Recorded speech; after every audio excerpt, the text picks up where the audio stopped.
Olá, olá, grandes guerreiros e guerreiras vigilantes. Uma boa noite. Eu sou o Laves. E eu sou a Sai. Âncoras do Vigilante News. Nós vamos te conduzir ao primeiro episódio do nosso podcast News. Empresa de vigilância condenada por assédio moral e sexual contra a trabalhadora. Conteúdo da notícia.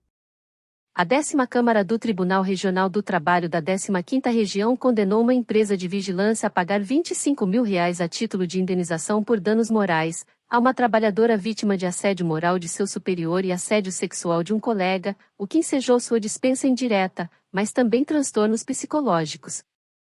Conforme constou dos autos, a trabalhadora exercia o cargo de vigilante.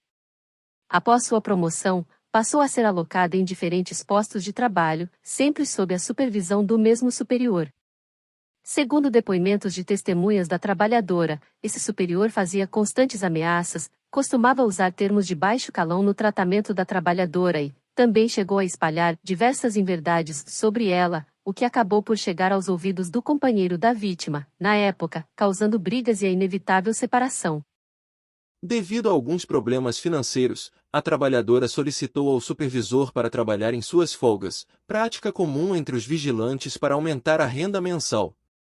Solícito, o superior concordou com o pedido, mas avisou a trabalhadora que para isso precisaria colaborar com a empresa, o que significava, como veio a descobrir, que ela deveria pagar ao supervisor alguma quantia, conhecida como rachadinha, para que ele a alocasse nos postos que necessitavam de folguistas. Mais tarde, a trabalhadora ficou sabendo que era a única que sofria com tais ameaças, o que para ela se caracterizava como afrontas pessoais. Além desse assédio, especificamente, a trabalhadora conta que sofreu assédio sexual por parte de um empregado do condomínio onde prestou serviços, que, entre outras condutas agressivas, agarrou uma vez. Segundo ela informa, esse homem costumava dividir galão de água com ela, mas por brincadeira, sempre a forçava a tomar no gargalo. Também dividia frutas com ela, mas a obrigava a comer perto dele, esfregando as frutas em seu rosto, dizendo que ela deveria sentir seu gosto. O ataque sexual se deu numa noite, quando ela fazia ronda no condomínio. Segundo o boletim de ocorrência feito pela vítima, o agressor a agarrou por trás. O fato foi comunicado à empresa, porém a vítima declarou que seu supervisor aconselhou a esquecer o assunto, porque caso contrário daria justa causa a ela. Ele teria dito ainda que o empregado agressor era um ótimo funcionário e que tudo não passava de invenção dela. A empresa negou os fatos. O juízo de origem rejeitou os pedidos, porque julgou que a reclamante não provou suas alegações. O relator do acórdão, porém, o desembargador Ricardo Regis Laraia, entendeu diferente.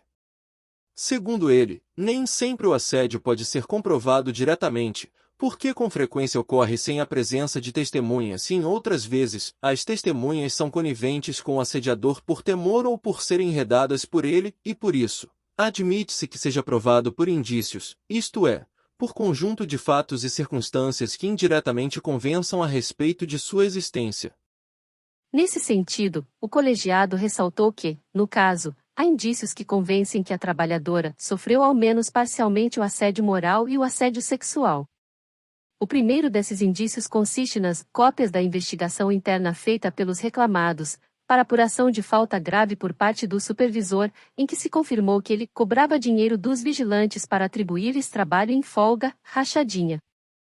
Apesar de não ter sido apurado o assédio à reclamante e o uso de termos chulos e xingamentos, pode-se presumir que o assédio ocorreu, pois a cobrança de valores para atribuir trabalho extraordinário aos vigilantes não se faz sem pressão psicológica e sem constrangimento, afirmou o acórdão. O acórdão lembrou que o relatório da psiquiatra foi elaborado a partir do quadro clínico apresentado pela reclamante e de seu relato, o que não serve de prova isoladamente. Porém salientou que a associação desse quadro ao relatado pelo depoimento da testemunha transcrito anteriormente com a literatura em psicologia permite concluir que a reclamante sofreu assédio moral praticado pelo supervisor e assédio sexual praticado pelo empregado do condomínio. A Câmara concluiu, assim, que todas essas circunstâncias implicam falta grave de parte dos reclamados e caracterizam as hipóteses de descumprimento do contrato e ato lesivo à honra, alíneas D e I do artigo 483 da CLT, e autorizam a declaração da dispensa indireta. Já a responsabilidade da empresa de vigilância pelos atos do agressor, que não foi seu empregado, mas sim da segunda reclamada, uma empresa de terceirização de serviços, decorre da exposição da reclamante ao risco e da omissão em assisti-la durante e após o acontecimento. Por fim, o acórdão afirmou que o fato de os assédios terem ocorrido no ano de 2016 e de a reclamante ter proposto a presente ação em 13 de setembro de 2017 não retiram o caráter de imediatidade da falta, pois deve ser considerado o prejuízo à saúde mental, cuja gravidade é demonstrada pelo relatório médico referido e pelo fato de que a reclamante se encontra em processo depressivo e afastada do trabalho desde então. O colegiado reconheceu também o direito da trabalhadora de rescindir indiretamente o contrato, em decorrência da falta grave.